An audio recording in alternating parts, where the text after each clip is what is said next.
Welcome to yet another episode of Candid Talks. As you all know, this is a show that talks about the story between can and did. A lot of us want to do a lot of things and we believe we can. A few of us actually have the courage to go ahead and do things. We explore that critical story between believing you can and actually going ahead and doing it. Today, if you see me smile, it's because, as you all know, I've interviewed a lot of people that I'm personally a fan of. I've interviewed a lot of prominent people on the show. Today, I'm going to interview somebody that I idolize, that I've been following, and a lot of my political opinions, and you all know I'm very loud about my political opinions on social media. A lot of what I talk is a pure lift, shift, and copy and paste to this person that I blindly follow over the last decade and a half. Who I have today is the president and the founder of Lok Satta Party. I would hate to call him a politician given the definition that's given today to politicians. I call him an amazing social reformist, uh, perhaps the cleanest politician in the world's largest democracy. Dr. Jaya Prakash Narayana, welcome, sir. It's a privilege to be talking to you today. Thank you, Teja. The pleasure is mine. Thank you, sir. So I'm going to get straight into the point. I know your time's precious and I don't want to waste it. Uh, it's been almost a couple of decades since you've started Lok Satta Party. It was called the Lok Satta movement earlier when you started. You've represented Kukatpally constituency to the assembly. You've been involved with so many reforms very silently without a lot of noise. I was so happy to see you were directly involved with the RTI movement and some of the reforms there. You worked on electoral reforms for the country. What's been your lessons or what's been your learning through this journey? Teja, many of us from technology background, we are very optimistic. I'm sure you can relate to it, and many of our viewers can relate to that. Because Absolutely. You have evidence, you have logic, and a rational set of solutions. Correct. Once you have sorted that out intellectually, that's it must happen. And that's a very healthy attitude. In fact, that's the reason why modern world is as prosperous as it is today in the past few hundred years.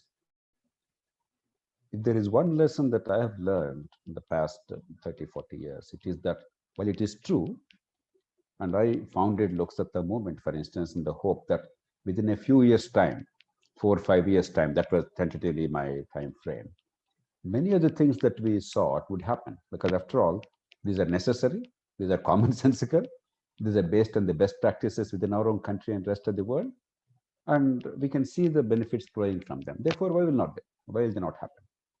What I've learned is while technology marches in that way, in some ways the consumer world marches that way because I see something advantageous and it's low cost, high quality. Whether I need it, a need is created, I enjoy it, I take it.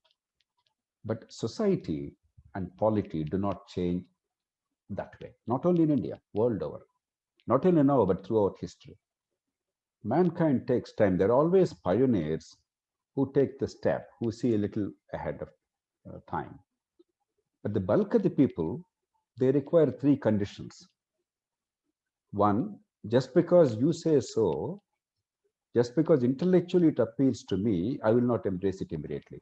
Right. I must discover the truth. And the truth cannot be discovered by lectures and study. That helps. It must be by lived experience. That over time, I must actually see that it is actually true. I can relate to that. And three, it must be beneficial to me.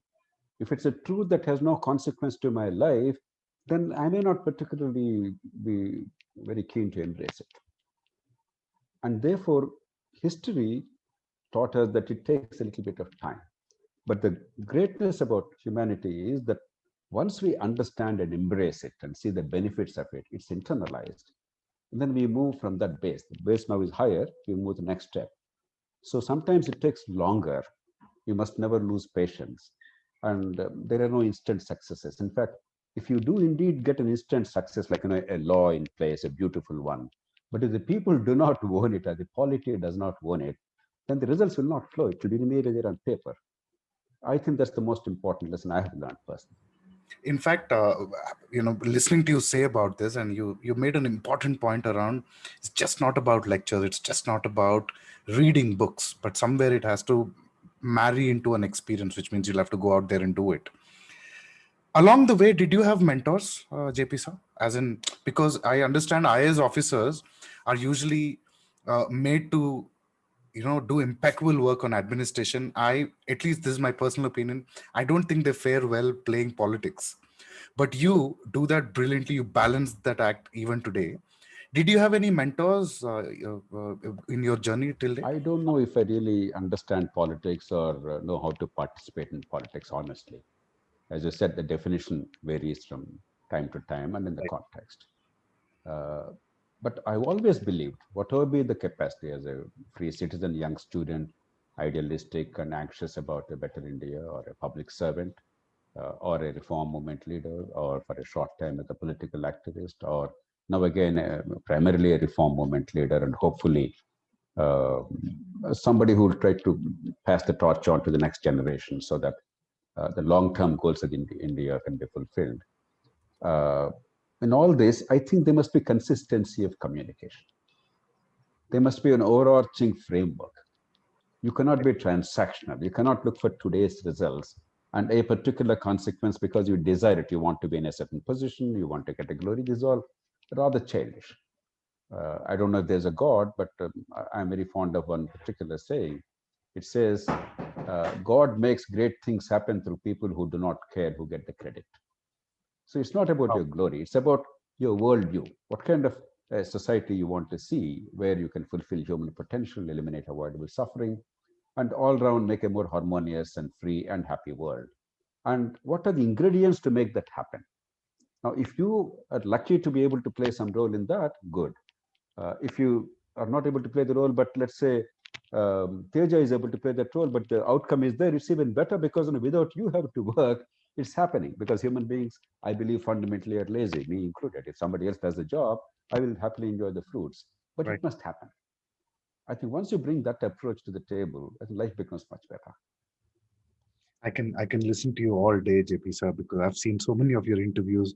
Uh, and you keep talking about a lot of issues around youth, especially. You get called into a lot of colleges to talk to the kids and and impart this political sense, if I can call that. Do you think people today are more involved, especially the youth and the kids that are just coming up, I compared to believe a so. decade back? Do you think people are more involved today? I believe so. In fact, no, for a long time after independence, the middle classes, the educated people, the urban classes generally shunned politics. They even reviled politics. Right. While they had to necessarily deal with those in power, in general, they held their noses. They were not comfortable. It was infradig, partly because of a notion that politics is dirty. That's a universal notion, that healthy skepticism, sometimes unhealthy skepticism, partly because democracy is alien to our culture. I know I'm saying something very controversial. Some people may take offense, Right. but we're a hierarchical society. True. In our culture, in our tradition, we believe in inequality by birth, not distinction on merit or your hard work or your competence. No. By birth, we agree that somebody is superior, somebody inferior. Where democracy forces us to face the notion every day Right. that all of us are equal. Right. A plumber and a prime minister have the same power at the end of the day, at least in terms of influencing the larger outcomes by virtue of their personal decisions. True. Now, I don't think many Indians, particularly the educated, urban, elite Indians, have internalized this notion. That's another reason why voting is shunned. Typically, in prosperous democracies, mature democracies, it's the more enlightened, more educated, more prosperous people who vote more frequently. Right. In India, uniquely, it is this class which generally stays away from the polls and from the political discourse. But the happy thing is, in the past 25, 30 years, not merely in the past decade, the young people, the middle classes, the urban people are increasingly realizing because a new class of people have emerged. Right. From the old-fashioned notions of hierarchy, some notion of meritocracy and economic growth and incomes on the one hand, and two, recognition that if you shun politics, you actually suffer from the consequences of bad politics and governance. Yeah. Therefore, you have to play some role. because we're exposed now to the rest of the world, 24-hour television, mass communications, and so on and so forth. Therefore, I think on the whole, the engagement today is better. Is it wiser? That is questionable. Is it more? I think definitely so. Right. It's nice that you talk about the entire demographic of population that's actually educated, that stay away from voting. I remember one of your talks in, I think, JP General College, if I'm not wrong, where you spoke about the huge gulf between the taxes we pay and the ROI we get from that, from the government, right? So, or in again, since you talk about human evolution, I think every human talks about what's in it for me. Now, the middle class that I represent and I come from, irrespective of which government it is, I'm not getting any great benefits. I don't even have a choice to choose if I want to pay tax or not. It just gets cut from my salary anyway, right? How does it matter? Because all the freebies are given to a particular starter, and the starter that's richer doesn't really care because they can anyway influence a lot of decision. At least this is a middle class man's thinking. Do you think that sometimes makes people stay away from voting, JP sir? In a significant way, not only voting, but also dealing with political and policy work with disdain. Right. Rohini Nilakeni, she wrote a brilliant piece a couple of years ago. I think she entitled it as Secession of the Middle Classes. Right. We are seceding from the public space. Schools, we don't require the public schools. We send our kids to private schools, though it's very hard to get admission in a decent private school because there's so much of supply and so much competition. Sure. Healthcare, we try and figure out through insurance, or if you have enough money in your pocket, out of pocket, you go and find your own means. Electricity, we give up on the government. India probably has the largest number of generators and what do you call them? This UPS or whatever. Right. No other country has this as a mosquito control. We have our own mechanism. Water supply, you have AquaGuard. So, we made it normal. True. The whole large economy grew because of the incompetence of government. In fact, many industries will now shut down if government suddenly provides good quality water supply, good quality power, good quality education, good quality healthcare, etc. Right. India is the biggest investment destination in the world for education and healthcare, not in other sectors. That True. means they're making two bets. The people who are investing. One, things are bad and there's a great demand. B, and this is important, these blokes will never improve it and therefore demand will continue to grow. True that. And they're not wrong too, right? I mean, they're business. They're not, as of now, they're not wrong. We want to prove them wrong eventually, but as of now, they're not wrong. Now, because of this, I can understand this session. But what Rohini pleaded and what I would plead is, all right, there are many services we don't need, though it's a very foolish and also expensive way of getting things done. And therefore, we may ignore the state and its competence or lack of it. Right. But there are a whole lot of other services from which we cannot stay away, no matter how wealthy we are. True. Your daughter's safety is important for you. I'm a father. Now, no matter whether you're rich or poor, whatever, if your daughter goes out to enjoy her economic liberty, intellectual liberty, and pursue her own activities. But if I feel every moment until she comes back home, my God, what will happen? I'm terrified. I don't think it's a happy life. There's Right. no way you can privatize it beyond the point. Absolutely. Similarly, the stormwater drainage, Mumbai city, if you remember, twice, I think, in the past 10, 15 years, we had massive floods inundating much of the city. Right. Now, Mumbaikars, the rich Mumbaikars are the richest in the country. But that did not insulate them from the vagaries of monsoon or bad governance. Even Chennai, you saw film stars on the road. Absolutely. Or sewerage system, for instance. You may have a fancy car, you go out, and then you actually are driving to the sewage, raw sewage. I keep telling people, no matter how wealthy you are, how powerful you are, how successful you are, the mosquito that breeds in the neighborhood areas, that bites the neighborhood urchin, will also enter your home, no matter how careful you are. Doesn't discriminate. Will bite you or your kids or grandkids. Right. Because for mosquito, you are the same as anybody else. Mosquito is a true socialist. And you will suffer the consequences of mosquito bite like anybody else. Now, these are things you cannot set right on your own. Therefore, it is not really some great notions of nobility, but it is enlightened common sense. Now, that it is important for me. I think that is what you must tell people. I don't think that If you preach them patriotism or Bharat Mata, it's going to have any impact. Of course, we'll make the appropriate slogans for the time being, but that's not really, I'm not a great believer in that kind of an approach. I think we must make people realize and internalize the notion. This is a very pragmatic kind of a work. 85% of my life is in my hands, but there is that 15-20%. If that is not set right, my 85% is in jeopardy.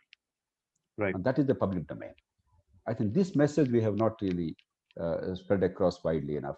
And perhaps our own freedom struggles culture, it's glorious, it's extraordinary. We had a galaxy of exceptional leaders. But Mahatma Gandhi, by a powerful example, perhaps sent us a wrong message, because he inadvertently gave us an impression that if you want to make a contribution to public domain, you must sacrifice everything private, because he did so. True. Your family, your comfort, your income, your career, your business, your pursuit.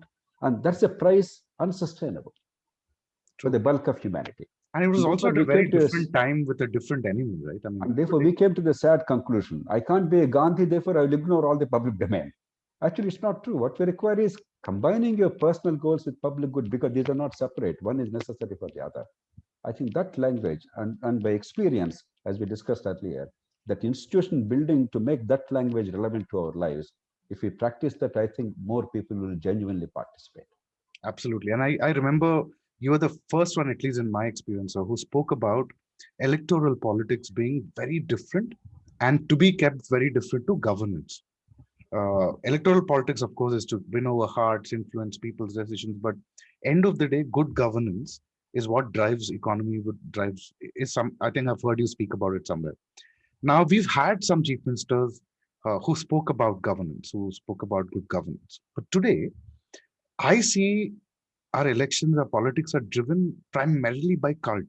You know, there's one person who drives everything, the messiah for everyone. And then on the other side, I see freebie culture. Something like healthcare that you mentioned, I think is great for the country. But to bring rations to home, isn't it just making people lazy and expecting the government to do everything, JP? So where's You're this? absolutely Where right. do we draw the line here? This cult politics is not new to India. As you know, we have what we call a parliamentary system, which is actually a parliamentary executive system where the government is drawn from the legislature, Right. the British model, Westminster model.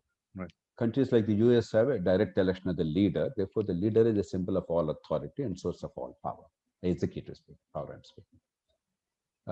Nevertheless, even in parliamentary democracies like ours, elections have become what many scholars call plebiscitary. It's all about Margaret Thatcher. It's all about Tony Blair. It's all about now Boris Johnson.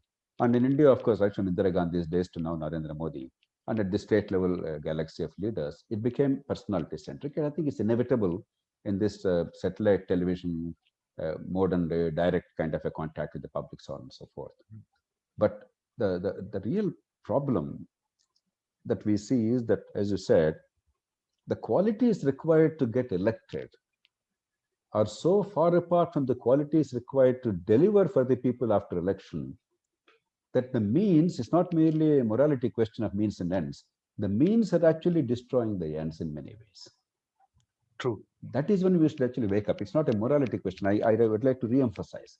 Many people confuse the work I do with morality. Morality is necessary, but my work is institutional building to sustain a certain conduct. Right. Which is socially productive. It's not about preaching morality to people. So in that context, if the instruments that you require to wield power are detrimental to the purpose of power, then we have to look at the instruments, because we agree that the purpose of power is right. Right. And the instruments are wrong. And despite that, I must say there are several leaders across the country in various parties who, in very hostile circumstances, made a bargain, and some of them actually did a reasonably creditable job without being able to change the nature of power or the rules of the game. They have actually tried to marry the populist impulses to get the vote, Right. the unholy impulses to sustain a political party, because honesty is no longer compatible with survival in public office in India. Even Right. if individually you're honest, institutionally you're increasingly incapable of being honest. And I think So, people have also given up on that, sir. I don't think that's even an expectation now. and three, at the same time, a reasonable amount of delivery and economic growth. Several people tried. No, for instance, right now, without going into partisan politics, you take a state like Odisha, one of the poorest and one of the most backward states. I don't know how many are aware. Odisha now has birth rates and a demographic profile comparable to the best in the country. Right. Odisha's fertility rates are only 1.6. It's as low as any other state in the country, which is a remarkable achievement for an extremely poor and backward state. So I'm sure it didn't happen by accident. Right. There was a conscious effort by a group of people to make change happen. Take, for instance, a state like Rajasthan, one of the so-called Bimaru states in the olden days. But some exceptional people over a period of time across parties, they made sure that Rajasthan has come out of the Bimaru status. So uh, they made some compromises for power and True. for survival in contemporary political climate because they had neither the power, perhaps, nor the inclination or the opportunity to bring about a fundamental change. But within that, they tried to bring about significant advances. Some of the southern states, whether it's Tamil Nadu or the Andhra Pradesh, Telangana, or Kerala, or Karnataka, in some ways they're a little better because there were some efforts made. So what I'm trying to say is it's not that politics is all bad. It's not a fight between good and evil. Right. Because of our folklore and tradition, we view any kind of a titanic struggle as one between the angels and the demons, because the Samudra Manthan Right. was really a fight between the good and evil. In real life, it's not good and evil. It's a very complex mosaic. Therefore, instead of viewing people as good or bad, if you try and alter the incentives, understand what is it that propels them, Right. and ensuring that there can be promotion of public good without necessarily compromising in a big way their own personal goals, I think will make much greater progress. Right. Thank you. Thank you. I think that was so well explained, JP sir. I was one of the ones who always thought it's all about, in fact, what you drive as well is all about morality. And thank you for clarifying that, because I think that's an easy assumption that comes to us. Now, I'm going to let you go very shortly, but I have two more important questions that I want to ask you. One, there's so much talk about post-pandemic situation right now. There's so much talk about how nation building should happen, the $5 trillion economy. You've been a great administrator. You've made a lot of things happen at the ground level when you were with the administration, whether it's the Vizag rehabilitation. What is your message for startups today, sir? What do you think? Where do you think startups should head right now? Because I think there's a lot of conducive environments for startups currently in the country. Where I, do you think startups are losing out right now? I believe that crisis is an opportunity. Right. Paul Romer, an economist, he said, a crisis is a terrible thing to waste. And I think this pandemic globally has opened up many avenues. And in India too, because we messed up before the pandemic, let's be clear. Right. Even in economic management and pursuing reform process, etc., except doing a bit in infrastructure here and there, we didn't do as well as we could. And therefore, the gulf between a country like China and us has widened significantly. Right. We didn't really utilize the opportunities. Now, 20 years ago, we used to talk about demographic dividend. Today, we are no longer even daring to say that. But the pandemic gave a sense of urgency now. And therefore, I think at least some things to put a competitive market economy in place are getting into place. Now, unfortunately, uh, because of political reasons, even some of the good decisions may receive some significant amount of resistance. But that's the nature of democratic politics. Partly bad politicking, partly bad timing. Because this is not like you switch on. It's also the credibility and consistency, etc. But I think in some respects we're in the right path. But there are some sectors which are crying for attention. Education, we have a sound policy in place at last, but we have to make it work. Right. Healthcare, we don't even have a policy and we have not deployed resources. Local governance, at least in cities, we must radically alter the way we manage ourselves. And rule of law. These are four big ticket items, apart from the big political reform. I'm not going into that for the time being. These are the four big ticket items which are not even touched by any political party. They lack imagination to an extent where even when you want to criticize a party in power at the state and national level, instead of focusing on what needs to be done and showing how they're deficient, you are simply focusing only on attacking everything that those in power do. That's been our bane for a long time, Right. whichever be the party in power. It's always naysaying rather than articulating a sensible vision and persuading the people to support you in pursuit of that. Right. We become a very cynical and very lazy bunch of political class in this country. There's no intellectual depth nor imagination, perhaps not even a moral fervor. We Right. have to alter that. Now, in that context, I think startups have a great opportunity if they leverage three things. Technology. I'm a great fan of technology. I'm not really techno savvy, but I can see the trends. I can see the world changing in front of our eyes. I think this generation is going to see the kind of change that mankind had never seen in such a short span of time. Right. The energy sector, the biotech sector, the molecular biology, genetics, and there's a change which is extraordinary and exciting and positive. I think if you really are good enough to be able to marry technology with human needs in a society like ours, and smart enough to be able to compete effectively, you have tremendous space because the space is not occupied yet, not even in a small measure. The second is there are great needs which are unfulfilled. Many people already occupying the space. Education, healthcare, apart from directly teaching or directly doing something, uh, you can leverage technology. Many people began doing it. Education is very ripe.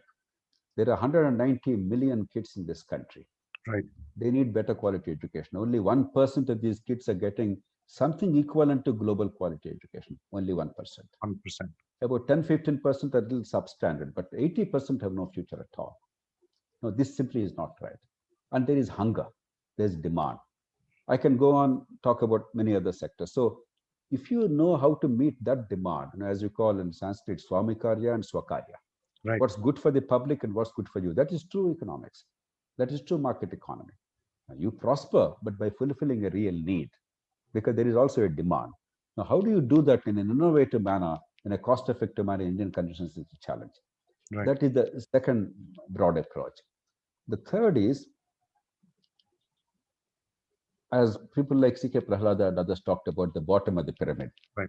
I'm not very romantic about building a market based on the poorest of the poor, but happily, the prosperity levels at a certain level are creeping up. And given India's large population of 1.38 billion, even if 10-20% become from poor to lower middle class and middle class, I'm not talking a 70-80% becoming, that Right. still becomes larger than any European country. True. That becomes almost as big as a country like the United States. Right. So there is an enormous market if you understand the supply chains. And finally, I believe when the governments are slow to recognize it, the way forward for Indian demographic transition is in situ urbanization, small towns, the growth of small towns. Right. There is no way 600,000 villages and 1.5 million habitats can be serviced, either by public infrastructure or private markets. They'll be inefficient. It had never happened anywhere in the world. Our notion, I come from a village myself, our romantic notion of a village as it exists today, being a self-governing, self-sustaining unit, is somewhat unrealistic. Right. At the same time, distant migration is both socially costly and economically unviable. And politically, it leads to volatility. It's not the best way forward. Right. The best way is how do you create small towns with urban amenities and with urban opportunities of employment, etc., as long as education, healthcare, infrastructure available. As long as you are not too far disconnected from your village environment, therefore you can continue the village economy and you can travel and so on and so forth. And you can have actually a very decent life. You know, a top scientist, a top necrocrat must go to a Bengaluru or a Chennai or Silicon Valley. But there is no reason why a teacher, a plumber, and a carpenter must all go to Bengaluru or Mumbai, because Very these are true. services everywhere in the country. That we make the plumbers and the electricians go to Mumbai and Delhi without servicing the rest of the population of India, without creating conditions, is one of our greatest failings. And you have seen the colossal tragedy that enveloped the country when the lockdown was enforced without adequate precautions, and therefore the millions of people, they had to literally walk back. Right. Therefore, the small towns, and therefore the development of small towns and urban housing, these are going to be the future needs of the country. So if you understand the way society and market are going to be shaped, I think there are immense opportunities. Don't get too flustered about political issues, partisan political issues. You have your own preferences, you vote as you like, you articulate what you want, but don't get too worked up. Right. I always used to tell top leaders in the country, there's nothing to distinguish the major parties, it's only market segmentation. The top leaders, we can be reasonably certain that they will not become leaders of another party. But 95% of the rest are entirely interchangeable. So what are we talking about? This excitement about this party or that party is somewhat juvenile. Right. There's And no reason perhaps for us to be too excited. perhaps a source of entertainment as well for a lot of them. But Excessively so, I mean, to the point that it's completely disrupting our schedules. It's taking our time, energy, and exhausting us. right. Right. Thank you. Thank you. I think that's you. I think there are already two or three business ideas in also what you've just said in terms of where perhaps somebody wanting to start up can look to. I'll let you go with one final question. This is just my curiosity, my selfishness to ask you this question, JP sir. If you were, and this is hypothetical of sorts, if you had to start Lok Satta movement all over again, if let's say you had the opportunity, would you do anything differently, JP sir? Fundamental trajectory would not have changed.